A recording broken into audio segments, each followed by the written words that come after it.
Conference, Men of Color Conference 2021. Thank you for joining this youth development panel, Advancing Men of Color, Holding Ourselves, Organizations, and Society Accountable. First and foremost, you're going to hear from some incredible leaders from throughout the country, and we're just going to engage them in conversation and a dialogue. But also, I want to make sure that everybody that's, that zoomed in, please put your questions up on chat. We're going to have an opportunity to try to get to as many of your questions as possible. But again, just during this time, put it up and we'll be moving forward. So first and foremost, I just want to welcome and really pay homage to these incredible brothers and the work they're doing. Deryck Toles, the founder and CEO of Inspiring Minds. Steve Colon, the CEO of Bottom Line. Keith Sagers, the founder of RS Empowerment Group. Shawn Brown, the executive director of Becoming a Man, BAM. And Ron Walker, the founder and executive director of the Coalition of Schools Educating Boys of Color. First of all, brothers, how's everybody doing? Doing great. All is well, King. All is well. Good to see you, King. Yes. First of all, it's so excited to be here with all y'all, but also to talk about a sector that is so important in the work we're doing, not just locally, but really nationally. And I say in some instances globally. And that's the power of empowering our young talent, especially our young men of color. So what we're going to do is we're just going to jump on in and we're going to hit it.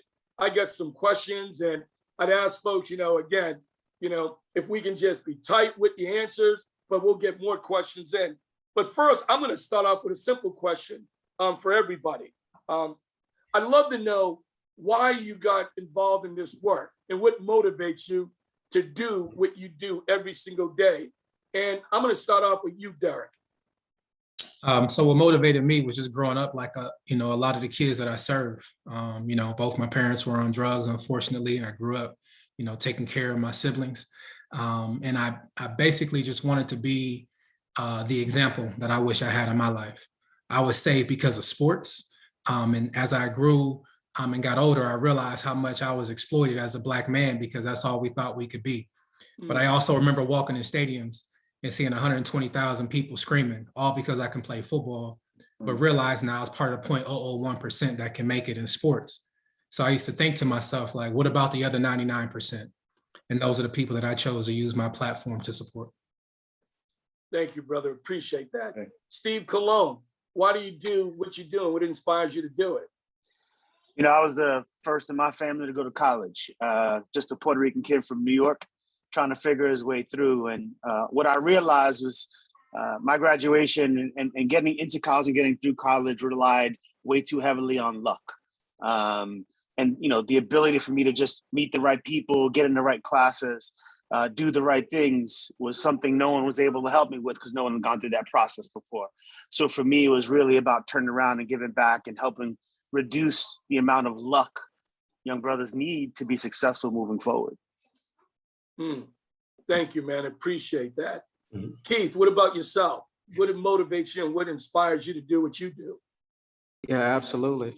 I tell you, most of us have a similar story, but one of the things that I notice typically that happens is, there's always someone that typically sees more in you than you see in yourself. And for me, that was my story. And for someone who really didn't see myself where I could be, or didn't even have an idea of what could be the possibilities. And all that shifted for me. And then, now as a father of two boys, like I have a moral obligation, right, to get out there and really transform this next generation. So, this is purpose and passion work for me.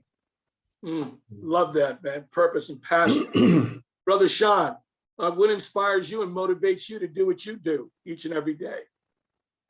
Shay, great question. What motivates me and inspires me is my kids.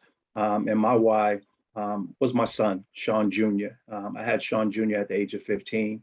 I'm the oldest of four boys, had no father figure growing up, not because he was dead or anything, just chose, at the time, not to, support my mom's and be in our life. So for me, having my kid at the age of 15, I always said, even before I had Shawn Jr., if I ever had kids, my kids would never grow up without a father like I did. So, that was my why, changing the narrative. Also Just wanting to grow up in a stable living environment. For me, it was about changing that narrative. So I married my high school sweetheart. We've been together for 30 years, just celebrated our 21st Yes. marriage anniversary. So it was about really changing that narrative for me. And then, I had connected to, the King Keith. I had a mentor who came into my life and saw something in me that, I didn't see in myself at the time. And many of you might know this gentleman, but Ed Powell, he said something to Yes. me. He was like, King, I see you have all this, leadership qualities, but you're channeling it in a negative way. Won't you turn that into something positive? You have these guys following you, use that for good. So, he had a conversation with me. And one of the things that he said to me that really resonated with me, he asked me, he said, what is your plan? And I said, well, when I leave here, I'm gonna go outside, see the girls, go back around the way. He said, no, young man, what is your plan for life? And I said, I don't know. He said, remember this, those who fail a plan to fail. Those who fail a plan to fail. And, it was that first conversation with Ed that really changed my life. He was the first Black man that I saw in a suit and tie that I respected, because prior to that, any Black man that I saw in a suit and tie, I thought was a square. It wasn't who I aspired to be, because my role models were everyone from around the way. My uncle's in the law industry. So often, I'll close with this, I often tell Ed that I owe him for helping me become the man that I am today. And his thing is, you don't owe me anything. Just do what I did for you for someone else and pay it forward. So I dedicate my life to paying it forward and making a difference in the lives of young men, not only in Boston, but across the country. It's not coincidental you say that, Shawn, and you're leading an organization, becoming a man, right? And Sure. that's what you were saying with Ed did. So it's like you're in that perfect place to do what you do. What about you, Brother Ron? What inspires and motivates you, brother? Well, first of all, I'm inspired by all these brothers on the call Yes. today. I'm a OG from Philly, 75 years old, 52 years doing this work. Mm. And I was inspired first by a fearful picture I saw of Emmett Till when I was 9 years old. And I said to my mother and father, I said, what happened to that boy? And little did I know, what happened to Emmett Till in Mississippi. 10 years later, I was going to be in Mississippi myself, in the civil rights work. But I'm inspired by all of the young men I have taught as a teacher over the years. I have mentored as a teacher. And in particular, one young man by the name of Kevin Johnson, who was in my 9th grade class in Philly, bright, personable, a lot like Shawn and Deryck.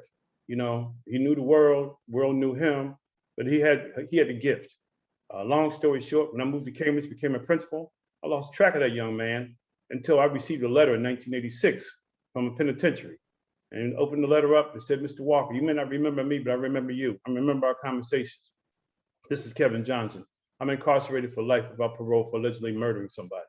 But I tell you, I didn't do it. I'm going to prove it. Now, 34 years we've been writing. Kevin Johnson orchestrated a meeting for me to go to a prison, the same prison where he was incarcerated. He was working as an inmate assistant in the prison school. And the principal of that school called me up and said, Mr. Walker, you don't know me, but inmate Kevin Johnson has been talking about you. Would you come to give the message to the recipients of the GED? And I said, yes. I flew to Philly, drove 3 hours to the penitentiary. First time I saw my student all those years. At the time, he was about to turn 40, okay? And I had a chance to follow an inmate who gave an opening line that really turned me around in terms of what my next course is going to be. He said, although I'm a felon, I'm a lifer, I may never see freedom, I'm free because I'm educated. He had gotten his GED and some college credits. And so on that day, September the 10th, 2006, I said, I'm going to do something. And I do something with the start of an organization that was going to be dedicated to the social, emotional, cultural, and affirmative development of boys, young men of color. And by the way, good news is I got my recent letter from Kevin Johnson. He's going to be exonerated because the person who claimed that he was the shooter recanted the entire story. 34 years in jail. Mm. His motivation has motivated me to do what I do. So being on this panel is just one more opportunity to share. No, Ron, I appreciate that, man. And I got to be honest, man, it's inspiring to be on a panel with brothers from throughout the country that are doing some local and national work and making a difference. And I would say to all the folks that are zoomed in, all of their bios were attached. Please read and check out the bios of these brothers. And I really mean that. So when folks are saying, where's the power of fathers and mentors and leaders. There's folks on this panel and there's thousands of folks that aren't on this panel. So what I do want to do is I want to give everyone an opportunity. I want you to share a little bit about your organization and what you do, but I also want to take it another step. I want you to share a little bit about what you do and why is it important for you as a man of color to be this leader for our young folks and toward our community. So I'm going to let you guys focus right now, a little bit about your organization, the power of being a man and a leader of color, for our next generation. And Keith, maybe I'll start with you because, man, I'm so inspired about the work that you're doing, man, as part of your organization. So if you don't mind, I'm going to start this with you. Sure. Appreciate that, Robert. So again, Keith Sagers, and I'm hail from Atlanta, Georgia. My organization is Artist Empowerment Group, and we're a professional development firm, if you will. My background is in higher education, so I'm an educator, I'm an administrator, been chief operating officer, and so now I spend my time really helping and working with individuals, organizations, schools around developing leadership. And also building partnerships, strategic partnerships to really build collective impact, because that's the only way we're going to really make a difference with our young people, right? It's all of us coming together, like everyone on this call, and saying, hey, how can we all come and how can we all, put something forth? And who cares who gets the credit, right? It's not even about us. And so, for me, as a speaker, as a trainer, as a mentor, a coach, I tell you, I have always believed in these young people and saying, listen, the world has been waiting on them. The world has been waiting on them. They're waiting for them to show up and show up big. We have to just teach them how to not be late and to come with every skill and ability and talents that they have, because they have all those things. But we have to start bringing those things out and introducing and exposing them to the possibilities of life. And so, that's the kind of work that we do here in Atlanta, being able to work with the school systems, being able to work with the colleges and universities in the city and around the state. And so very excited about this kind of, this kind of work. So thank you, Robert. No, thank you. Deryck, I'm going to jump to you. I was watching you, man, you heading up and knowing the work you're doing also around this youth empowerment, but you're also doing something powerful about exposure. As you're exposing our young folks to not just locally, but nationally and globally as well. So man, love to hear and share a little bit about what you're doing and why is it important as a leader of color in the work you're doing. Awesome. Yeah, thank you. So again, my name is Deryck Toles. Run an organization called Inspiring Minds, and we do after school and summer programs for young people. We focus on education, but also exposure to new opportunities. And we operate out of 6 different cities. So, the exposure piece has really been what we've really been known for. We've been everywhere from New York to LA, down south, Puerto Rico, El Salvador, and even Africa. And again, it's about exposing young people and showing them that there's a huge opportunity out there and they actually have access to the world. As far as, being a leader in this space, what I've learned over the last 15 years is there were a lot of people like me who were trapped, in a lot of large white organizations or companies and didn't have a voice. And sometimes didn't feel like they were truly fulfilling their passion. So now that we are in a position to open up opportunities, to keep it simple, I give opportunities to Black people, that's because that's what's important to me.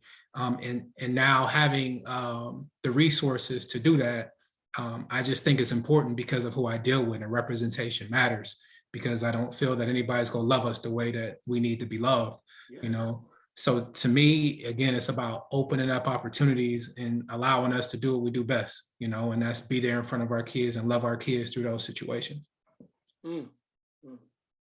Ron, I'm going to come to you. And besides your work, Ron, but you're also supporting, strengthening, and you're training school leaders that are going to have this impact and effect on our young folks, right? So some of us are doing that direct work with young folks, direct work with community, but you're also doing so much with the leadership of these institutions that should be obligated of educating and developing our urban talent. So please, love to hear a little bit about what you're doing, how you're doing it, and what does that mean for you as a leader of color doing this work? Sure. Thank you very much. I've been blessed for all these years to be a public educator. As you can see by my hat that I'm wearing, I'm educating to liberate, because school is the place where our students spend most of their time. And what we know about school is the difference between schooling and education. Schooling is for compliance, always has been, always will be. Education is for liberation. So what we're trying to do most directly is to make sure that our educators, our teachers, our principals, our superintendents understand that somebody's got their back to do Yes. bold leadership. Now, what does that mean by somebody's got our back? Because the bold superintendent, the bold principal, the bold teacher will be the first one the naysayers will want to go after, unless we have their back. So what we're doing is to surround them with support, working with community, working with organizations like the brothers have here, and really making it a collective partnership. I think, there was said, and I couldn't agree more, that we cannot do this alone. School is just one part of the community. It's not the entire community. And so we must work with our educators to let them know that there are ways in which we can educate, develop that passion and that purpose for young men. So we do rite of passage programs. A program is called DRUM, Developing Rituals, Understanding Manhood. And we also do another program that Brother Shawn was familiar with called Footprints to Footsteps.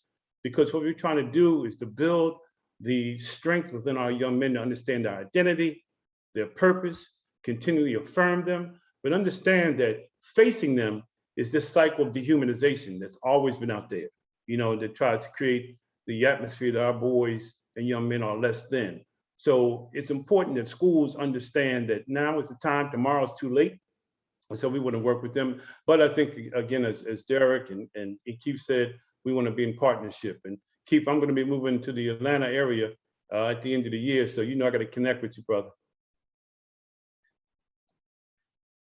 Thank you, Ron. Listen, when you and Keith connect, make sure you let us all know so when we drop by that we're part of just building this coalition. And I love right. this, man, about collective strength and partnerships, power, mentoring, coaching. And a lot of what we're saying is language matters. Language matters of how we identify and how we talk about, our incredible and powerful young brothers. And, I'm going to go to you, Shawn, and, to share about, the work you're doing. And I love how you were saying earlier about becoming a man with Ed Powell, who's a great brother of mine and someone that I've worked with in the work that they're doing. But also fortunate to know you, Shawn, and this incredible leader that you are. And so everyone to know transparently, back in the day when I was doing a lot of gang intervention work, we brought this brother, Shawn Brown, in to do a lot of work with us. So Shawn, is that leader of color, what does this work mean to you? Ashe.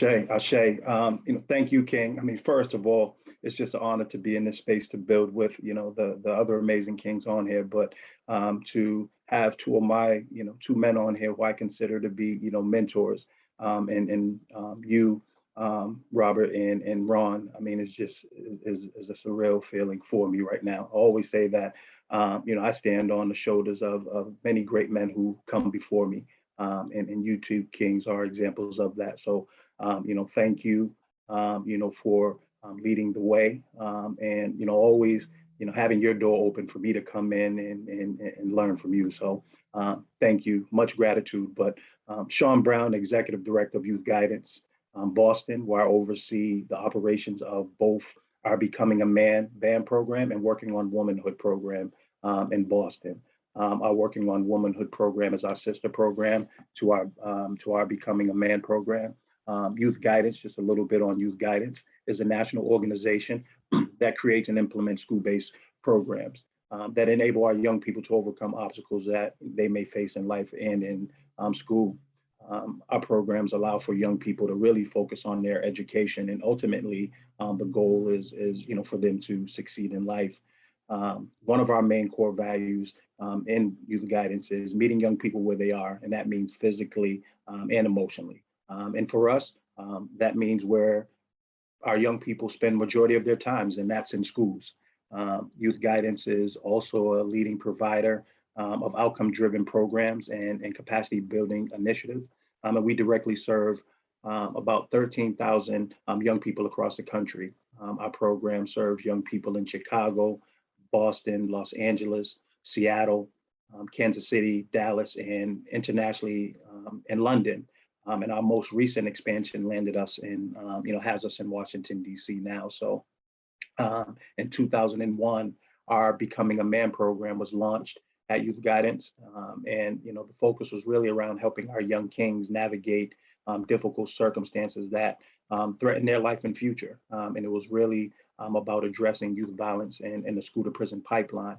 Our sister program that I spoke about, working on womanhood, was launched in 2011 in Chicago as an innovative response to the urgent need to really reach our young women of color across under-resourced communities in Chicago.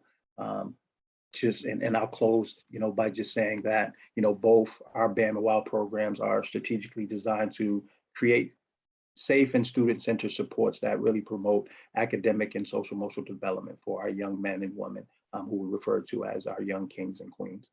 So I'll put a pin in it there. Thank you, Shawn. And what I didn't say, I'm sorry, Ron, I guess the second part, there was a second part to your question around, what's important, and why.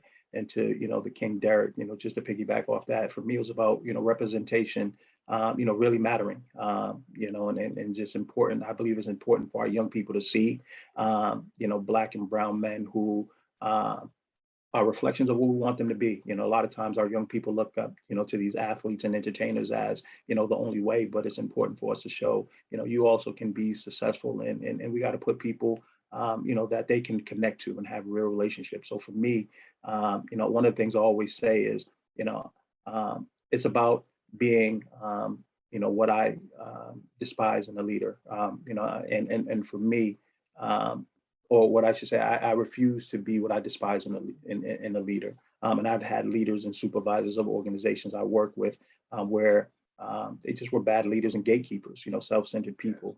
And I'm in a position where I'm in the room and I have a seat at the table now.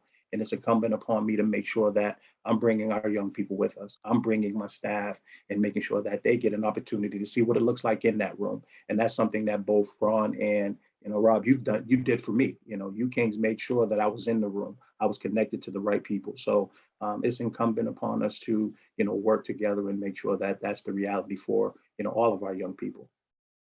Shawn, appreciate that. And you talked about being in the room. And I know as so many folks were talking about, about education, educating our young brothers and our young sisters and stuff as well. And, I'm excited, Steve, that, not only are you in the room, but you leading, and there's a lot of folks are talking about who are some of the leaders in the whole social entrepreneurial space. But like, man, you're leading like this national organization, man, and doing so much work, about getting our young folks access to college scholarships and so many work, and you're in the room and you're leading it.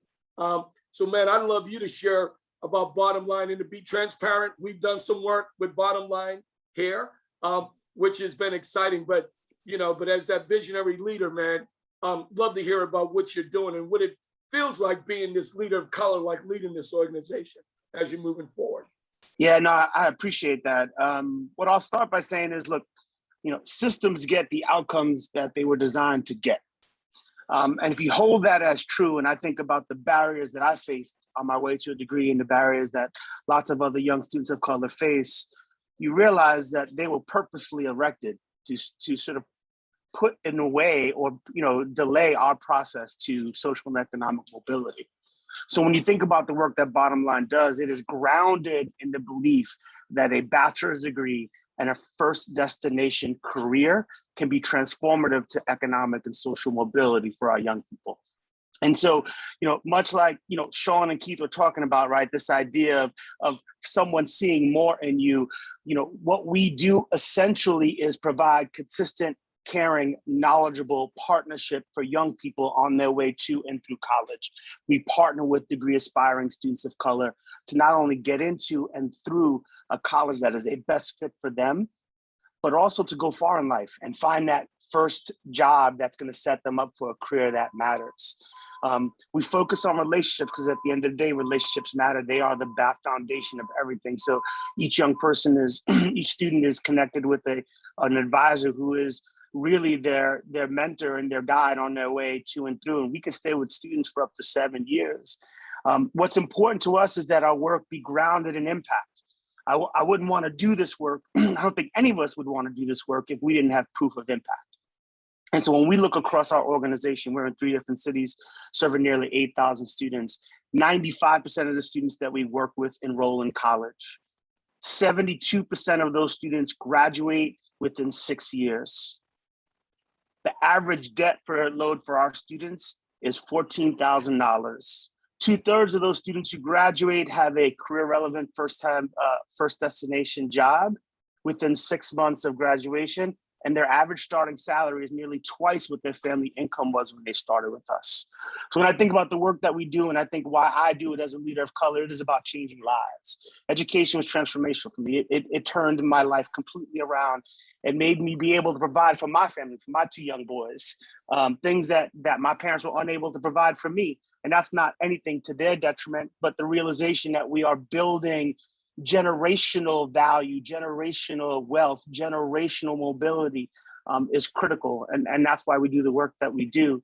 And before I go, I just want to spend a special thanks to Emerson Foster. We are proud to say that Emerson Foster is one of our founding fathers at Bottom Line. Without him, there would be no organization. Without him, I would not be here. So just deep gratitude for the work that he's put in over the last 25 years. For Bottom Line to be able to serve the thousands of students we've done in the last few years, in over that time. See, thank you for that shout out. And we honestly give praise and acknowledging Emerson. And I know one of his partners, Paul Francisco, sits on our board for, just this power of the dinner group, right? Think of this, brothers who came together. And now all of a sudden, we're just talking about not just this national, like we're calling it a national conference, but this is really a global conference. It's like folks throughout the world, man, should be on this. And I know, Emerson, that's that next step. But I want to get real for a second, and we've been real this whole time. Steve, I love what you said, changing lives. Ron, you were also talking about building strength, identity, and purpose. We were talking about strategic partnerships and what's the power of mentoring and coaches. Our young folks are coming through if it's sports, or we're trying to get them to finish and graduate high school. Some of our young folks, as Shawn is saying, are engaged in violence prevention, how we shift in that narrative. The power of a mentor or a coach. Steve, you just said the power of a college degree, and then the college degree that are leading to career opportunities. In this realm, all of us are doing some of that work. So I guess I want to throw out to folks, do folks take our sector serious, this whole youth development sector? So I guess I really want to throw out to this group, like, what do you see and where should this sector be heading? And where should we be in the next 3 to 5 years? I'm just putting that out there, man, because part of this is our narrative change and how people are going to see our young brothers as this urban talent pipeline. Because that's what it's about. It's a pipeline. So I don't know, man. I'm gonna stop. Maybe Shawn, I might jump with you. The folks taking this sector seriously, and the philanthropists investing in us in the way they should. It's a great question, King. And the first thing I would say, one, I think, the past couple of years, with the pandemic, has put the work at the forefront. Now I'll say, we're getting more, more recognition and more dollars thrown at us, because of the crisis, the civil unrest, that's been going on, that's been going on, we know for years, but it's just been put under a microscope, with the death of our brother, George Floyd, really igniting, a call across the country. But one of the things when I keep it on a young person's perspective, that makes me question sometime are they? I always talk about a call of action, and anyone who knows me knows I'm a big proponent of youth voice. So for me, when we're in these spaces and I don't see young people, at the table or involved in that process, I question how serious we are about it. We have people, making decisions for what's best for our young people and families, and then you don't have the young people and families at the table. So I'm always talking about we must involve young people in the design process, speaking about them being the true experts of their own experiences, letting them help guide the interventions, the / policies that, we develop. Young people should not just be the beneficiaries of our programs and decisions. They should be with us at the table to inform them, adapt them, and evaluate them. So,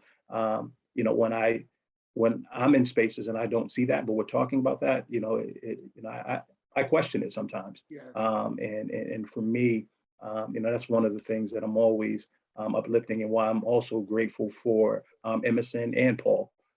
Just with this, with the men's dinner group, they provided that opportunity for our young kings to be in that space and build a whole different network now. So now from there, we've created opportunities for them to have entrepreneurship opportunities. We've created opportunities for them to have internships in private sector areas or arenas where they weren't exposed to those opportunities because they just didn't have the network and the connection. So for me, that's when, true change really starts to happen. And from, there's I can go down a whole rabbit hole just from a personal experience that I've dealt with and sometimes feeling like, I haven't been seen. Because as you said, Rob, I've been doing this work for as long as I can remember. And you were one of the first who opened the door, you and Ed Powell, with the street safe opportunity to work with that population. But prior to that, I was doing this work. And, I remember being in a place where I was, looking for funding and always, the response that I got was, you don't have the evidence, to prove, to get those resources and things of that nature. You've never dealt with a budget of, larger than 500K to make, but for me, it's like, how do you ever get there if you're not given that opportunity? Yes. And things of that nature. So I think now, like I said, and that just speaks to, why I said I'm intentional in making sure that our young people in the room, and not only just our students, but my staff, making sure they're connected. So, Shawn, if I could just follow up on that, Robin, real quick. What I'll say is, something that Shawn just said, I think is really, really important. For years, this work was led by folks who didn't have personal proximity to the communities that we're working in. And the reality is that I will feel the seriousness when more and more funders and more people demand of organizations serving youth and communities of color have leadership and boards that reflect the diversity of the students that they're serving. I mean, to me, that is the key, the voice, right? It is really difficult for leaders of color, like Shawn, like many of the folks on this, quite frankly, we're not getting the same size grants as other leaders. We're not getting the same amount of money as other folks. We're not often spoke of in the same way. That is starting to change now, but it's just not happening quick enough. So the more that this sector recognizes the importance of folks of color, brothers and sisters doing this work, people with personal proximity to these issues, the more serious it will be and the more impactful we will be as a sector. Listen, I want to hear from Deryck, Keith, and Ron on this. Folks, make sure you have some questions, send them up on the chat. But I seen Keith and Deryck, Ron, all shaking their head. I'm just adding you brothers. Jump on in. Deryck, jump in, man. Or Keith, you're up. Jump on in. Yeah. Really to piggyback on all of that, I'll tell you this, being at the table does mean something. And, having the representation at the table, I really believe this. If you're not at the table, you're on the menu. And having our kids, having our young people have a say in how they're learning, what inspires them. Because at some point, you got to literally stop telling or giving people what you think they need and actually give them what they want first. And these kids, I'm serious. And even from a leadership standpoint in developing leaders, and I got to lift up our good brother, Wardell Hunter, out in the Atlanta area, leading the dinner group out this way, and doing some work with him around developing Black and Latino leadership in the school system. Yes. Again, if our young people are not seeing us in these roles, and not just roles for discipline, right? But roles that are actually leading things like curriculum change and like all of these things, it matters. And so do people really see this work, or have they taken it serious? Yes and no. I know companies that will write a check because, who's going to go against education and youth, right?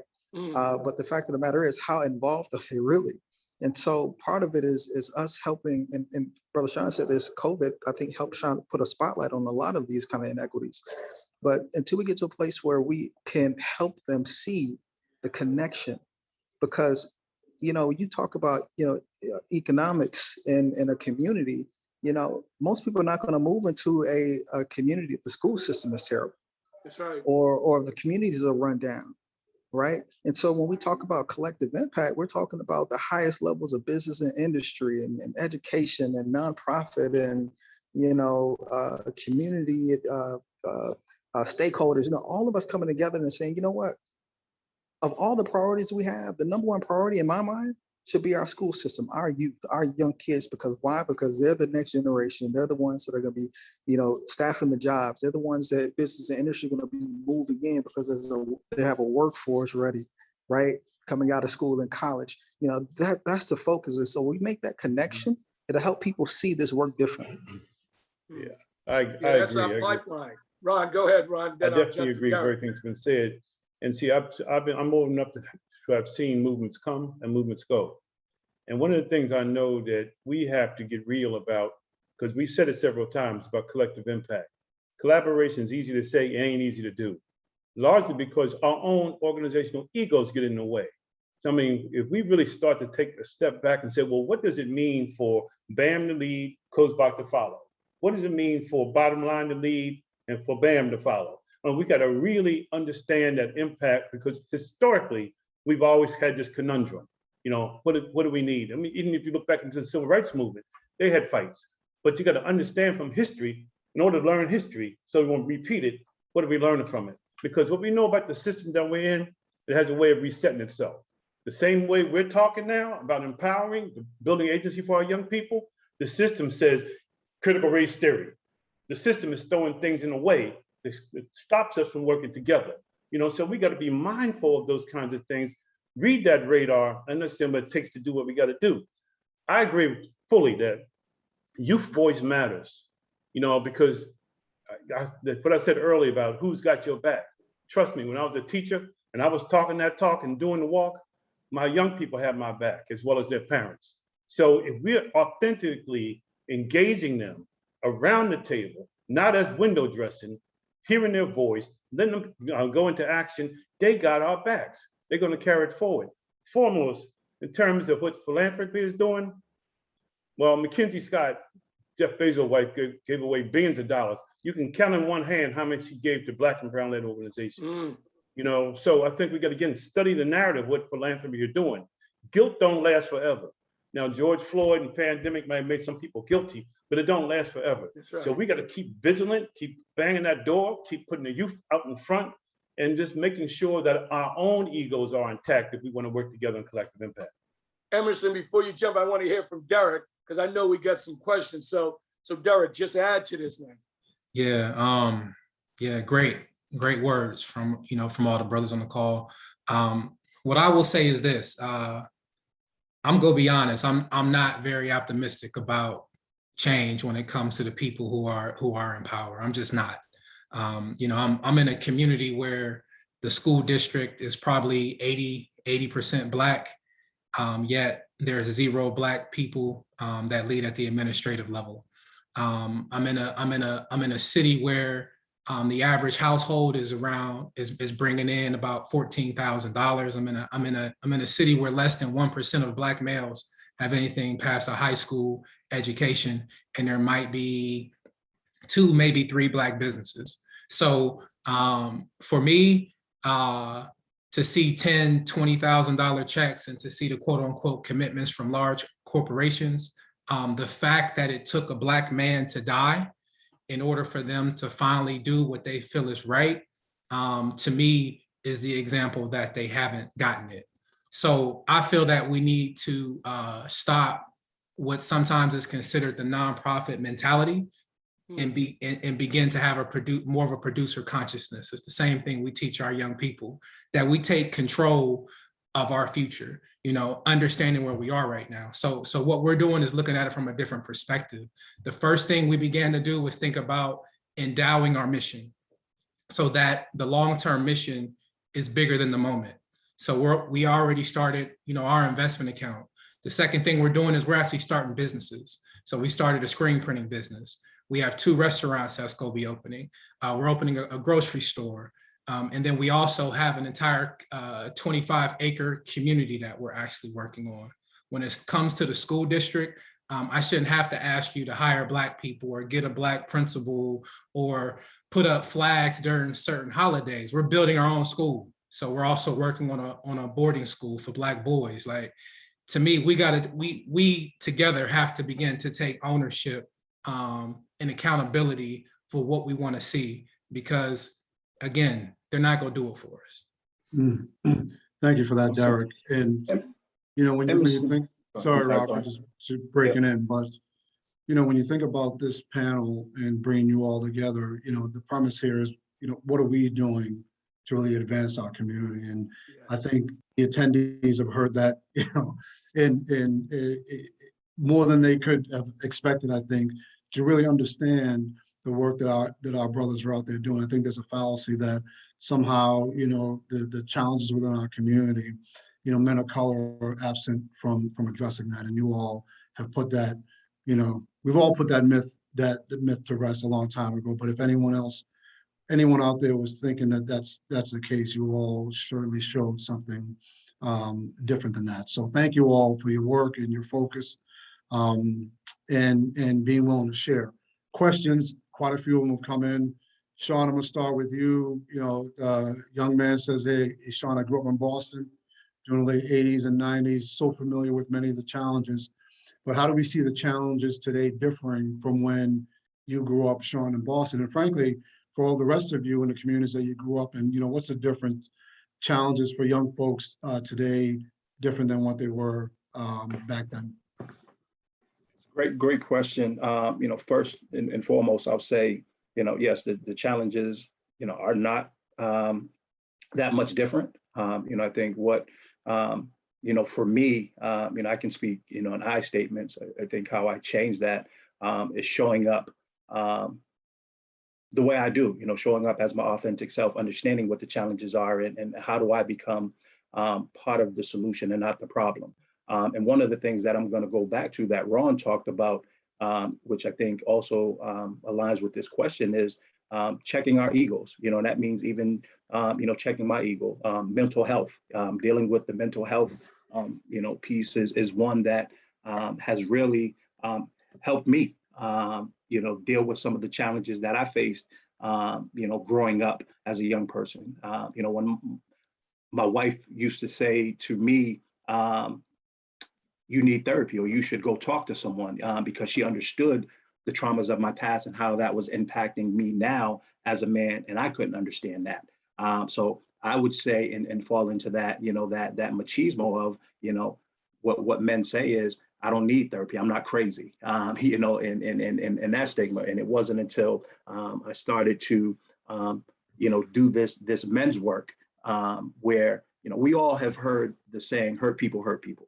And there's been a lot of hurt people who have been charged with healing our young people, and not doing theirs. And until we do that ruthless self-examination, real change is not going to happen. And the collaboration that Brother Ron is talking about is not going to happen, because you're going to continue to have people show up in spaces where we have, where the goal is to have one common goal, but there's stuff that they got to deal with, and we just can't make that happen. So for me, being intentional and making sure that any young man that comes work in our organization, or come work with our young people, is that they're committed to doing that ruthless self-examination in men's work, where they're dealing with all that traumas that goes back to when they were a 10-year-old boy. For me, it was that daddy wound. I had to deal with that daddy wound before I can help others, deal with that experience. I had to deal with the grieving of my brother who was murdered, and got caught between crossfires of a gang, a gang fight.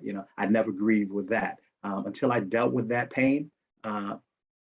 I was no good to anyone else. So I think that is the, the challenges and how I'm going about making change.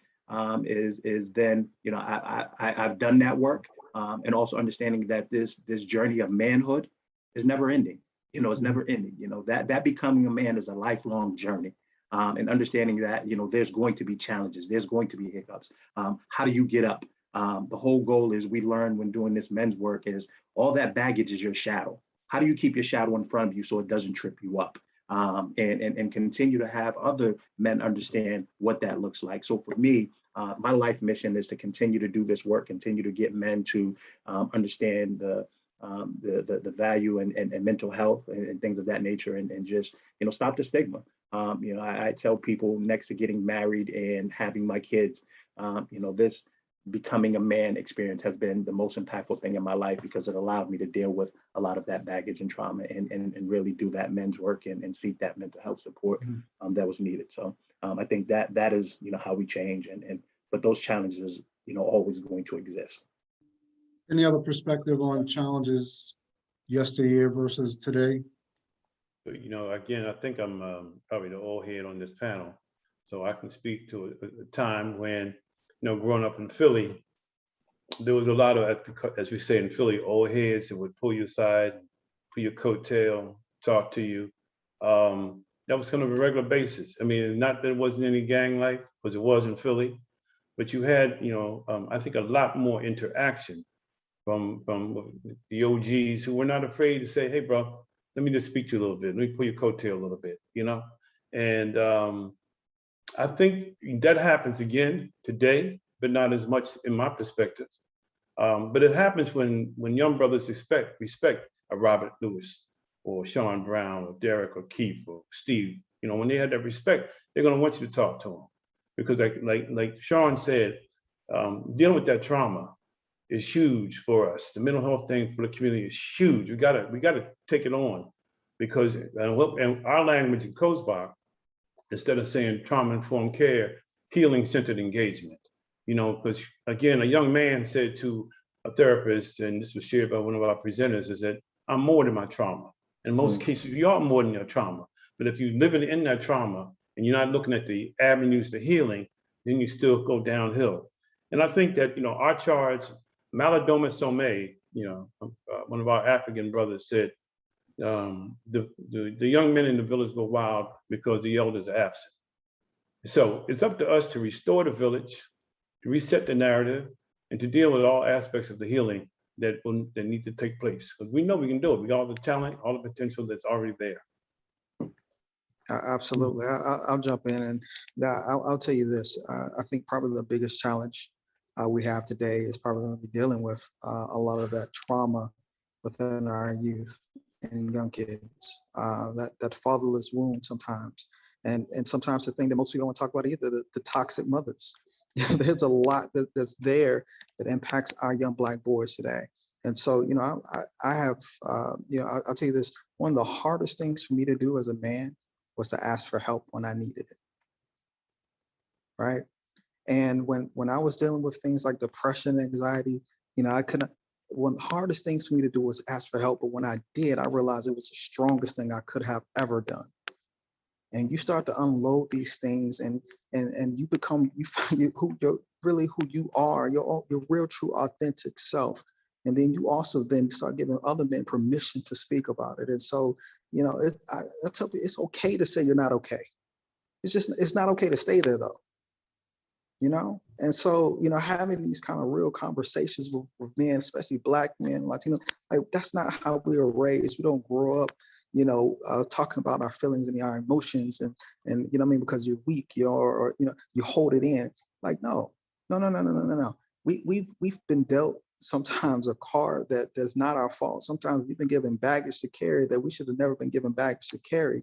And then we have to handle and live with that. So it affects how we operate on a day-to-day basis.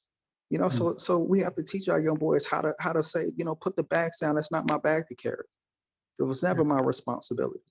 And so, you know, this is the kind of work that goes into when we talk about youth development. We're talking about developing that whole person. And that's the hard real work right there. Yeah. So we're 5 minutes before the end of the session, and by the way, there's quite a few individuals in the chat that want to connect with you, brothers. And so for those that have inquired, check the conference website. All the bios on the website. You know, you can find ways to connect with these folks. If anything, just send a note to the dinner group, and we'll try to connect you. Keith, some folks in Atlanta really want to connect with you. Just a last question for me. This point, you know, the work that Shawn's doing, that all of you are doing to really support our young people. And so we have our organizations, we have maybe other community organizations and governmental agencies, et cetera. But do you see that the change is coming? Keith, you talked about, you know, how do we engage our young people, deal with the trauma, all the while possibly going through an educational system that doesn't really support that. Ron, I know a lot of your work is in this space as well. Do you see that tide shifting somewhat, or are we still just, you know, kids are showing up every day in school, and they succeed, they don't, and we're not even really addressing some of the baggage that they're coming into the classroom with?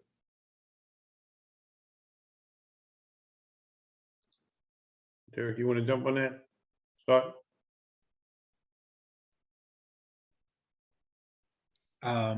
You know, one of the things that I was thinking about while you know, Keith was talking was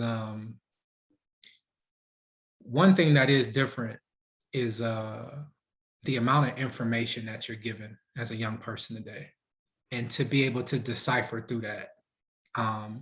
So, you know, being young, you know, being introduced at an early age to sex, porn, drugs, violence, just all that craziness, and not having someone there in order to help you figure out and navigate through all that stuff that you're consuming.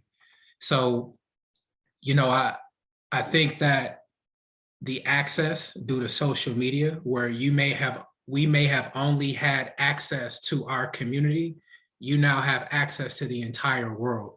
So trying to figure out how to support a young person who is from little old Warren, Ohio, but is having experiences from someone who may live in Philadelphia or Chicago. That part, I would say, does make things a little bit difficult. So trying to connect to those resources that have it, because again, we used to have everything in-house for our community, and now we kind of have to go, you know, outside of that, you know, in order to support some of our kids. So that part definitely is a challenge, you know, for that percent of kids that are now existing really outside of the community due to social media and access to the world. Emerson, can I just make Yes. a quick comment? One thing that has changed is that years ago when I grew up, we would have never had this panel. So one thing that's changed is there is the dinner group, and it's spreading.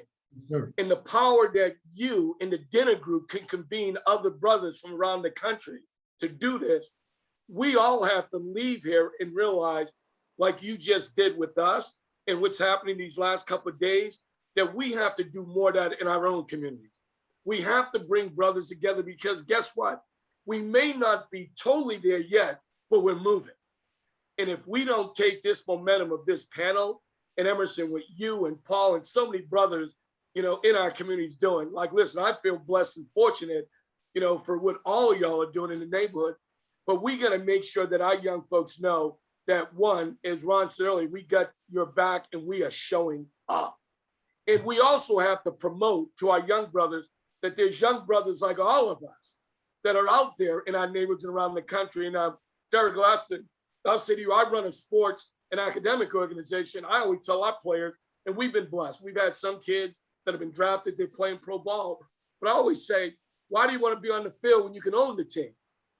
But then we have to make sure that we provide access to them to know that there are Black owners or Latino owners.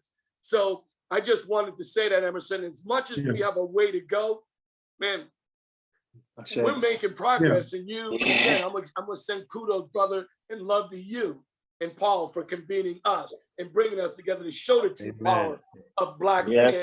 Amen. That's right. Yep. Yeah. You know, and I will say, I mean, I think for all of us, and I understand Deryck's pessimism, and I'm there with you, Deryck. I understand where you're coming from, brother. But I'm also emboldened by what I see, right? And imagine us, the construct of our group is to bring us together, put us in a room and let the magic happen, right? And the magic is happening. But think of all of you who before this event may not have known each other. I know some of you Right. do, but not all of us collectively. And we now understand what we're all doing, how we can plug in with each other and develop these supportive, environments for young brothers. There's nothing better, I think, with our dinner group than when the BAM scholars come to our event. Am I right, Shawn? Or, Shay. more than words, individuals come to our event and, folks from the base or wherever come to our events, because that's young people coming into a room, to your point, Robert, that we didn't see when we were younger, right? Shay. And so, so I do think that there's some, we're moving forward in that way. And continuing to kind of compound on this, I think is going to support even more people moving forward. We are at time. I can't thank you all enough. I know this has been, you've stayed with us through this change of in person and now virtual, and know that we're going to come back again and we're going to be able to press the flesh and give each other a hug soon, we hope. But I can't thank you enough for sharing your wisdom, sharing your knowledge, and really being, a force multiplier, I think, for others who are out there doing this work and hopefully are charged up by what they heard this morning. It's all about collaboration.